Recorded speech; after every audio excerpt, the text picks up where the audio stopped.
সাল্লাল্লাহু আলাইহি সাল্লাম বলেছেন, এখনো পর্যন্ত তার লাশ সেজদারত অবস্থায় আছে ওই দ্বীপের মধ্যে। ওখানে কোনো মানুষজন যায় না, কোনো মানুষের নজর পড়ে না। আল্লাহ তাআলা তার লাশকে ওইভাবেই হেফাজত রাখছে, কিয়ামত পর্যন্ত সেজদারত অবস্থায় সে থাকবে, এখনো আছে পৃথিবীতে।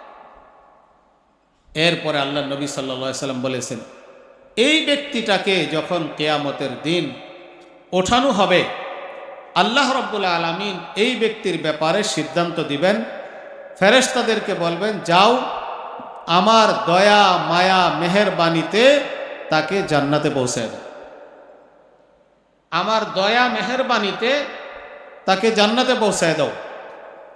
তো যখন জান্নাতের দিকে নিয়ে যাওয়া হবে, তার অন্তরে একটু খটকা লাগবে। আল্লাহ যে বলল যে আমার দয়া মেহেরবানিতে একে জান্নাতে নিয়ে যাও, তা আমি যে এই 500 বছর ইবাদত করলাম, সেই ইবাদত কই গেল? ইবাদতের বিনিময়ে তো আল্লাহ জান্নাত দিল না, বলল যে আমার দয়া মেহেরবানিতে তাকে জান্নাতে নিয়ে যাও। তা আমার ইবাদতটা গেল কোথায়? তো আল্লাহ তো অন্তরের খবর জানেন। তো আল্লাহ ফেরেশতাদেরকে বলবেন, এই লোকটাকে ফেরত নিয়ে আসো। ফেরত নিয়ে আসবে। এরপরে আল্লাহ বলবেন, একে জাহান্নামের কাছে নিয়ে যাও। একেবারে কাছে গেলে তো বর্ষ হয়ে যাবে, তাও 500 বছর দূরে রাখো।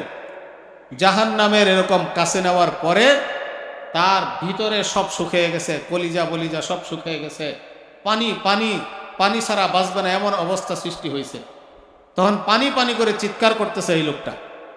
হঠাৎ করে একটা লম্বা হাত দেখা গেছে, মানুষ না, একটা লম্বা হাত, এই হাতের মধ্যে এক পেয়ালা পানি। তখন সেই ব্যক্তি বলল যে আমাকে পানি দাও, পানি দাও। তো গায়েব থেকে আওয়াজ আসলো, অদৃশ্য জগৎ থেকে আওয়াজ আসলো যে এক পেয়ালা পানি দেওয়া হবে, তবে মুফত দেওয়া হবে না, এর বিনিময় লাগবে। তো কি বিনিময়? 500 বছর খালেস ইবাদত লাগবে, যে ইবাদতের মধ্যে কোনো লোভ দেখানো নাই, অহংকার নাই, রিয়া নাই, খালেস ইবাদত লাগবে 500 বছর। তখন সে ব্যক্তি বলবে, আমার কাছে 500 বছরের ইবাদত আছে, আমি দ্বীপে গিয়ে 500 বছর ইবাদত করছি, কোনো মানুষ দেখে নাই, মানুষ দেখানোর জন্য না, একমাত্র আল্লাহর জন্যই করেছি। 500 বছর ইবাদত আমার কাছে আছে, ইবাদতগুলো নিয়ে যাও, আমাকে এক পেয়ালা পানি দাও। ওই এক পেয়ালা পানি দিবে। পানি পান করার পরে সাথে সাথে যতক্ষণ পান করবে ততক্ষণ ঠান্ডা লাগবে, এরপরে আগের অবস্থায় ফিরে আসবে। আবার পানি পানি চিৎকার করতে থাকবে। এবার আবার এরকম দৃশ্য দেখা যাবে, এক হাত দেখা যাবে আর এক পেয়ালা পানি। তখন বলবে, পানি পানি আমাকে পানি দাও। বলে যে পানি লাগবে, 500 বছরের খালেস ইবাদত লাগবে। এখন তো এই বেটার কাছে তো আর ইবাদত নাই, 500 বছরের ইবাদত ছিল, এক পেয়ালা পানি পান করে শেষ করে ফেলছে। এখন তো আর ইবাদত নাই, এখন পানি পানি করে চিৎকার করতেছে। এখন এই বেটাকে আল্লাহ তাআলা বলবেন, এরে আমার কাছে নিয়ে আসো। এরপরে আল্লাহ তাআলার কাছে নিয়ে গেছে। এরপরে আল্লাহ তাআলা বলবেন, তোমার কি বুঝে আসছে যে আমার দয়া মায়া তোমাকে আমি জান্নাতে দিয়েছি, তোমার ইবাদতের বিনিময়ে না? তোমার ইবাদতের বিনিময়ে তো এক পেয়ালা পানি মাত্র, তুমি মূল্য নির্ধারণ করেছ। পানি পানি করে চিৎকার করছো, এক পেয়ালা পানি একজনে দিয়েছে, তুমি বলছো যে 500 বছরের ইবাদত দিয়ে দিলাম এক পেয়ালা পানির বিনিময়ে। তোমাকে ওই দ্বীপের ভিতরে 500 বছর হায়াত দিয়েছি, সকাল বিকাল কত পেয়ালা তুমি পানি পান করছো। এই সমুদ্রের মাঝে, লবণাক্ত পানির মাঝে মিঠা পানি, লক্ষ লক্ষ কোটি কোটি পেয়ালা পানি আমি তোমাকে পান করাইছি, সেগুলোর বিনিময় দাও।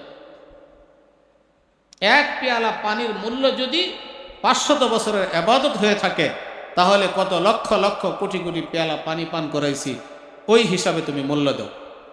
সকালে বিকালে তোমাকে ডালিম খাওয়াইছি, একটা দানা কত সুস্বাদু, এই দানার বিনিময় তুমি দাও। কতগুলো ডালিম খেয়েছো তুমি 500 বছরের মধ্যে।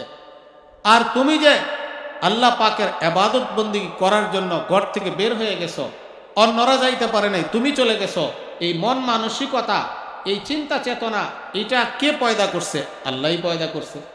তুমি যে রুকু করছো, সেজদা করছো, রুকু করার ক্ষমতা তোমাকে কে দিয়েছে? সেজদা করার ক্ষমতা তোমাকে কে দিয়েছে? কত মানুষ বিছানায় পড়ে আছে, উঠে বসতে পারে না, সেজদা করতে পারে না, রুকু করতে পারে না। তোমার দেহটাকে আমি সুস্থ রাখছি, এরকমভাবে 500 বছর পর্যন্ত তুমি রুকু করছো, সেজদা করছো, লম্বা লম্বা সেজদা করছো।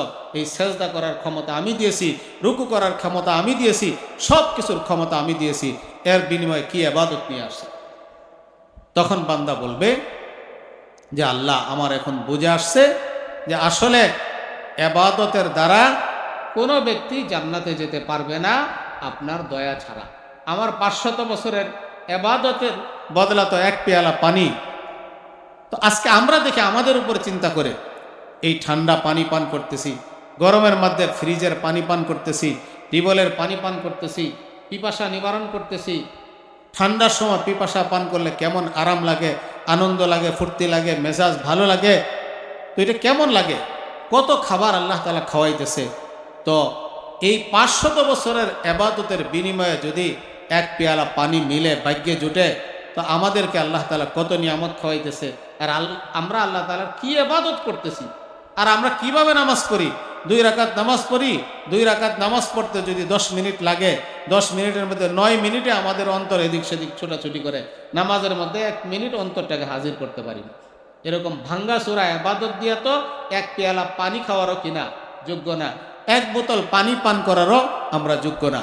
তো আল্লাহ যে আমাদেরকে বাঁচায় রাখছেন, শ্বাস প্রশ্বাস দিয়ে, পানি দিয়ে, এরকমভাবে বহু হাইওয়ান জানোয়ারকে জবাই করে আমাদের দস্তরখানে খাবার দিতেছেন, এটা আল্লাহ পাকের দয়া না আমাদের প্রাপ্য? বলেন, আল্লাহ পাকের দয়া। আমাদের প্রাপ্য কি? আমরা যা করতেছি এটার দ্বারা এক বোতল পানিও আসবে না। তো আমাদেরকে যা আল্লাহ খাওয়াইতেছে, আল্লাহ পাকের দয়া খাওয়াইতেছে। এই জন্য মানুষ একজন আরেকজনের উপরে যখন দয়া করে, মায়া করে, তো মহাব্বত করে। তো আল্লাহ পাকের দয়ার সাগরে ডুবে আসি, তো আল্লাহ তাআলাকে কেন ভালোবাসবে?